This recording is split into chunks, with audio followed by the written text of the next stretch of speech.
Hi there, I just wanted to do a little bit of commentary on the Four Horsemen of Meaning video. I'm just going to comment on a couple of clips and in a little ad hoc way. Also, the sound isn't going to be good, sorry.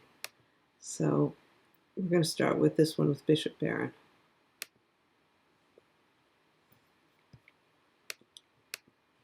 I guess I would say meaning is to be in a purposive relationship to a value. So I think certain values appear, epistemic values of the true, moral values, and aesthetic values. So the true, the good, and the beautiful, right? The three transcendental properties of being.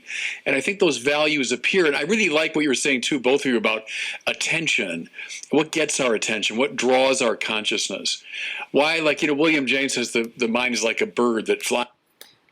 Bishop Barron's the first person in this corner, I think, that is really integrated. Maybe I'm wrong. I mean, I'm sure he's shown up in other places, but this is the first time I can remember William James being brought up in a way that kind of not just talking about pragmatism, but talking about how we're looking at value, because William James had this very flexible, dynamic notion of pragmatic or a value, a pragmatic value that is in the moment. And he's not discussed enough, I don't think. Persiger's really into William James. He's reading the biography in Lila. So I want to put a pin in this because I think we ought to talk about William James a little bit more. And it perches for a time, it looks, and then it flies again. Why does it focus on certain things? And we call those values, I would say. And a meaningful life is one that's lived in a purposive relationship to values. It's seeking them in a very concentrated way. Now, what's religious value is a life lived in purposive relationship to the supreme value, the summum bonum, to the source of goodness, truth, and beauty, which is God. And you know what came to my mind as you were talking, Jordan, was... So Bishop Barron is saying a couple things here. He's saying that there are these values, and they're conceptualized, the good, true, and beautiful. These are very high-quality static patterns of value. And I guess you would call them intellectual static patterns of value. These are things that we conceive to be very high quality, good, true, and beautiful, probably as high as any value can be intellectually. But the thing is, they are patterns. They're not value in the sense that Persig is talking about, which is value itself, valuing. And then Bishop Barron says, in the valuing, in the religious value, this is valuing the highest good. So this comes a lot closer to Persig in that it is this good that we are valuing, and it is unconceptualized, it's unpatterned. Okay, the second one I want to look at is Jonathan Pageau. I'm going to look at him twice. And I want to say also, I'm not going to including John Vervaeke here because I'm having... John Vervaeke, I love him and I want to comment on him, but to understand what he said, you have to pick apart a lot of that language, and I have to think about it a little bit more. Whereas these clips that I'm showing here really just resonated with me right away. I could pick up on what I wanted to say about them right away. So I'm going to include John later, but at this point I want to just these things that hit hard, and these clips are them. And that we engage with, and this hierarchy of values and just hierarchies in general, they really are teleological in the way that Bishop Barron said. That is, that the reason why we perceive hierarchy is because we're always judging or perceiving or trying to evaluate whether something is good. Now that's the basic function. The basic function is valuing. And this is what makes everything happen. So that's what he's talking about here. This is happening all the time. We're always evaluating. This is the mechanism, you could say, that makes all of reality unfold. But the other thing that this does in terms of, so it binds reality together, right? So you're looking at something and you want to evaluate the apple, and this desire makes you see the pattern of the apple because you have to engage with it. You have to relate to it. You have to eat it. So because you have to eat the apple, that's why you see it, and that's why you can perceive it, and that's why you're evaluating it. And this is where I think the embodiment in Christianity, this is, I think what he's trying to say is that you actually have to have an embodied relationship with the thing you're valuing in order to even evaluate it at all. Okay, so I want to go into another clip from him to expand on this. That's why there are temples. That's why there's the law of Moses that was received on the top of the mountain, that there is a cosmic revelation of the same pattern that you encounter as an individual, which is inescapable as an individual. And that inescapability is, again, what we're talking about. Valuing is the basic constituent element of cognition, of perception. You can't get any lower than that in terms of how we function, how we perceive, how our cognition actually lays itself out. So that is what ends up creating these revelations of being into the world and binding us together and also being in the world. Remember what he was saying about the apple. You actually have to perceive a being in order to value it, to evaluate it, or your relationship with that.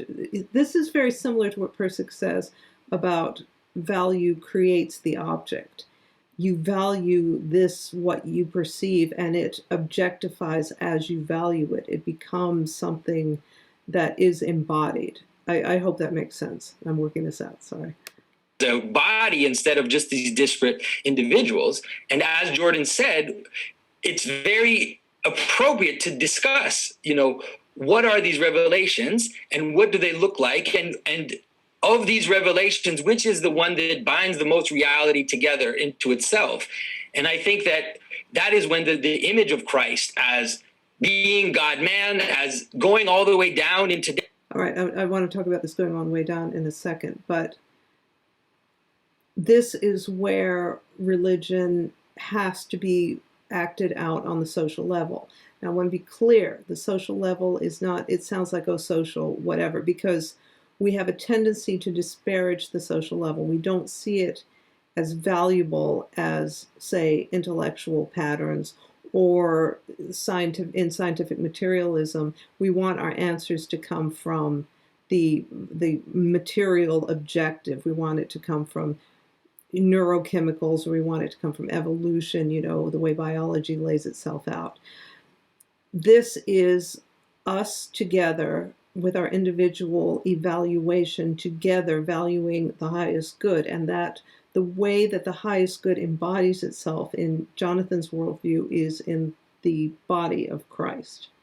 That is the highest social value that we together perceive with this individual cognitive structure. This is the outcome of that when we all are focused on the highest good. In the Christian worldview and in Jonathan's worldview is the body of Christ, is Christ. Karen earlier today when we had our talk said something really interesting. She said that Christ is that manifestation of that unknown principle of God.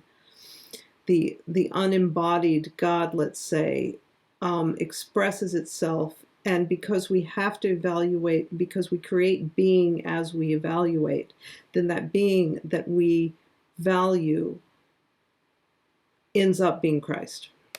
Death as reaching to the highest summit, as we could, I don't want to go into his story too much, but Jordan, that there's most of Christ's story seems to go to the limit of storytelling in all the aspects in which it goes, right? Mm-hmm. It's like Christ doesn't just go down into the underworld and resurrect. When he comes back up, the underworld is empty and death is defeated, and that's the end. And so it's like that for almost every aspect of Christ's story where he... All right, so what Jonathan's saying here is Christ's stories, his narrative, reaches the end of perception. And there is nothing else after that. He goes down into the underworld and releases it. He goes all the way down to the bottom, and the bottom is the bottom. There is nothing beyond that. Scientific materialism is always looking for what is underneath that bottom. And I want to read something from, this is Hymns of Paradise, St. Ephrem the Syrian, and this is the book that Jonathan recommends. Okay, so St. Ephrem says, if it is used properly, this is intellect. It must not, God has given us the gift of intellect. Okay, intellect is to him an extremely important gift of God to humanity, but if it is to be used properly, it must not vainly seek to understand things which lie beyond its comprehension. This is a really important element when we're talking about what is going to be the new metaphysical understanding of reality. Now, scientific materialism is always trying to find, go beyond, go find the very bottom. But the problem is Christ has already shown us the bottom, and that's where we have to end. Once something is outside the realm of our perception, no mathematical formula that can promise us a smaller and smaller and smaller particle, or a larger and larger and larger expanding cosmos, is appropriate. We've reached the bottom of our perception, and that's what these stories of Christ is telling us. He says, this is where you end. Don't seek anymore. And this is an anathema to scientific materialism that is always looking for the bottom and is never getting there, and has to develop these new theories to explain the fact that they have reached the bottom. Oh no, there's strings down there, and there's muons and gluons. So I think that's what Jonathan's saying here. Okay, here's the last clip. And this is Jordan Peterson. Now, what I want to say about this clip is this is what really made Peterson very meaningful to me, is what he's going to describe here. And this is what I relate to Pirsig, is how he describes our understanding of reality, of objects. You might say that the standard view of the world now is that there's an objective reality that's devoid, that's made out of material things. That's the most appropriate way to conceptualize it. It's made out of objective things. They exist independently of consciousness, and we project a value structure onto them. And when we die, let's say, when there is no human consciousness, that value structure there's no value structure like that there. And so it's epiphenomenal and evanescent. It's not a fundamental part of objective reality outside of subjectivity. So now there's a couple of problems with that viewpoint, I would say. First of all, it isn't obvious to me that we see objects, we see patterns. It's not obvious that we see, you could make a strong case, and this was made by a man who wrote Ecology. All right, so that's the book that he refers to, the falling off place, the book he's about to refer to here, that where he got this idea of what objects actually are. They're actually patterns. Yes, they are patterns. Logical approach to visual perception, that what we perceive first and foremost aren't objects. We perceive meaning. Mm-hmm. That's true. That's what we perceive first as meaning. Let's go back to the infant that perceives just pure meaning, pure dynamic quality, as its brain has not developed. However, the brain does develop, and then you develop static patterns of value, and you embed those patterns of value, and then you perceive the world based on these patterns of value. There are some that you're born with, of course. You're born with the structure of cognition. You're born with your temperament. You're born with whatever number of biological proclivities you've got. But what he's saying about you perceive objects, well, you do both. You perceive meaning, but you also have these objects that you perceive that you do project value on. That's the nature of static patterns of value. However, these patterns of value should, in the optimal approach to reality, be updated with this dynamic quality, with this perception of meaning. This will update your static patterns of value, but what he's talking about is the raw perception, which is dynamic quality. And then you analogize it to what you already know. There's no other way to do it. So meaning, I think, is both this projecting on to objects and the updating of objects with dynamic quality or brand new patterns. But you typically don't have an absolutely, totally new pattern of perception. You have to come at it with whatever you've got behind you, what's in your boxcars, right?